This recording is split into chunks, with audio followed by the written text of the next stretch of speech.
Grabitës të maskuar si polic kanë mundur të rrëmbejnë 2 të moshuarve 1.3 milion lek të reja, 2.000 euro si dhe bizhu e sende të tjera me vlerë. Grabitja ka ndodhur gjatë natës në fshatin Kallmet të Lezhës.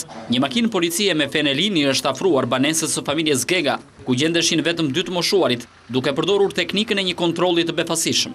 Të zotët e shtëpisë nuk kanë bërë asnjë lloj rezistence. Pasi kanë marrë paratë dhe sendet me vlerë, grabitësit që mendohet të kenë qenë gjithsej 5 janë larguar të pashqetësuar. Kur ka konstatuar mungesën e parave, çifti Gega ka kuptuar se nuk bëi fjalë për një kontroll policor.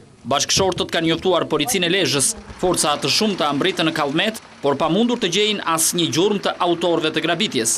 Fëmijët e familjes Gega jetojnë prej vitesh në emigracion, dhe me sa duket ky fakt është shfrytzuar nga grabitësit. Grabitjet e banesave me armë dhe maska janë kthyer në tmerrin e banorëve të Lezhës, ndërsa policia për 4 rastet e fundit ka vetëm 1 person të ndaluar.